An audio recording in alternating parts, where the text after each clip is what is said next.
On the average, an adult makes about 35,000 remotely conscious decisions a day. That works out to about 2,000 decisions per hour if you look at it as 7 to 8 hours of work time a day, or at least one decision every 2 seconds. Decisions are part of our lives and they are very important. Today, I want us to look at how we can make wise decisions.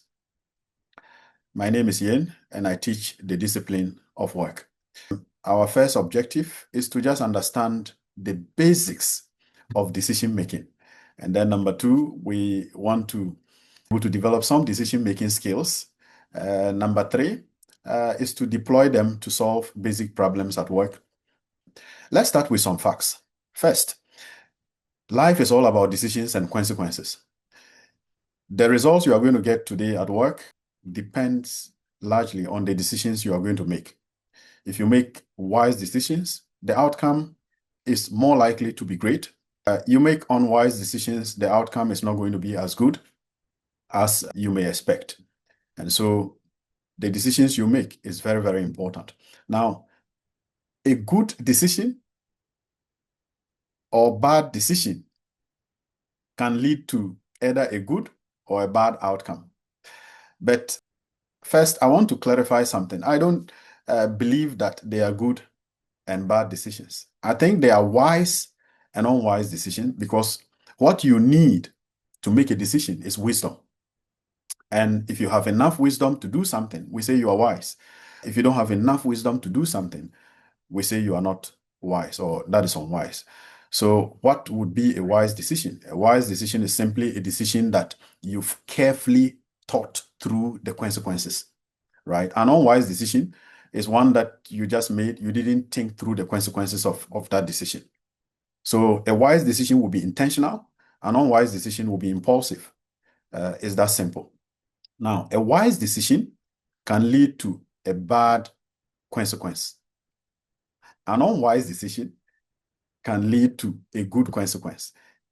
The outcome of a decision does not determine if the decision was wise or unwise, right? So I want us to be very clear on that. Now, another thing I want us to look at is that to make very wise decisions will take some time, right? And most of the decisions you make in a day, some of them have to be done so quickly that you may not be able to consider all decisions wisely. So the ideas I'm going to share today are the major decisions you make in a day, because out of, let's say, 2,000 decisions, there's no way you are going to be able to think through all of them carefully. Some of them will have to be done by your natural instincts or from experience or a value system that you've built, right? Now, what are the challenges of decision making? First of all, you are required to make a lot of decisions a day. And so there's no way you are going to be able to make all these decisions in a very wise way. You'll get some of them right, you'll get some of them wrong. So that is the first thing. The second challenge of decision making is that a good decision can lead, a wise decision can lead to a bad outcome, and an unwise decision can lead to a good outcome. So sometimes you may be discouraged. Why do I need to go through all this and still probably may not get the outcome that I'm looking for? Number three, making a wise decision requires time. Okay, it requires that you take time to really gather all the information you need to understand about the challenge, to look at the consequences and outcomes of every option, and then come up with the one that helps. And that can take some time. So you will not be able to apply this to all the decisions you make in a day. A wise decision making also comes with experience.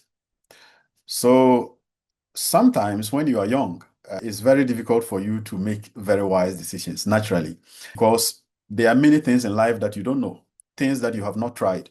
So you don't naturally know the path to take.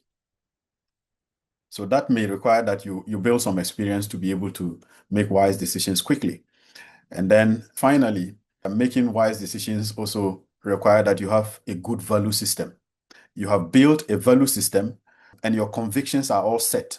And so you can always look at the options and pick the one that is consistent with your values to make the decision. People may not consider it to be a wise or a good decision, but as long as it goes very well with your values, you can always make that decision very quickly, and the outcome will turn out to be what you want to accept, right? Okay, so these are the basic challenges of decision making. Now, I'm just going to share a few ideas on how you can handle this. Okay, first, to make a very wise decision, it has to be conscious. And to be conscious, you have to write it down. So the first thing is for you to document the decision process down. If you want to make any decision that will have a major outcome, write it down. Write the problem down. Write all the options that you could have taken down, not stuff that people are doing around. How people solve the problem, you can write that down too. There are other ways that the problem could be solved. Write that down. Any decision that is possible, no matter how stupid it sounds, write it down because it's an option. Okay, so you write the problem, write all the options down. Then number two, for each of the option, look at the possible outcomes or the consequences if that decision is made and write all of them down, right? So at the end of the day, you have options and then you have outcomes or consequences of each option. Number three is the most important step. That step is when you make the choice. So out of all these options with their outcomes, which one are you prepared to bear the outcome? Which of these options are you prepared to handle the outcome or the consequence or the risks? Okay, so in making the decision, you don't look at them and say which one of them is likely to give you the most rewards. That's not usually the best way to pick a very good outcome, right? Look at the risks that each one of them is likely to pose, and then pick the one that you are ready to handle, right? So the risk may be big, but you are prepared to handle that. And if you are prepared to handle it, likely the reward will also be big because big risk goes with big rewards. If you are just looking at the reward and you don't look at the risk, you will not be prepared for failure. And if a decision goes bad, things may be very difficult for you to accept. That is why you need to look at the consequences or the risks. All right. Remember, once again, high risk goes with high rewards. And so look at all the risks, pick the one that you are willing to handle. And I believe that this will go very well. Now, if there's one thing that you should learn from this session, is that decision making has to be intentional. It has to be pen on paper. Write stuff down and think through the processes, think through the consequences, think through the outcomes. Over a long period of time, you may not need to do this because you would have acquired enough experience of making similar decisions. And so you know just by instinct the right decision to pick at any point in time at work.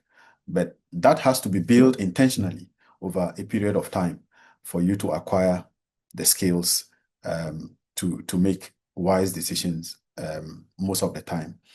Some of the wise decisions may not lead to good outcomes, but you will be happy to live with the consequences because you were prepared for it. And the likelihood that a wise decision will lead to a bad outcome is also very, very low compared to if you just looked at environment and picked anything that people were doing that you were not prepared to handle the outcome. All right, I hope this session was useful to you. Thank you very much for watching. Looking forward to seeing you next week for the next session. God bless you.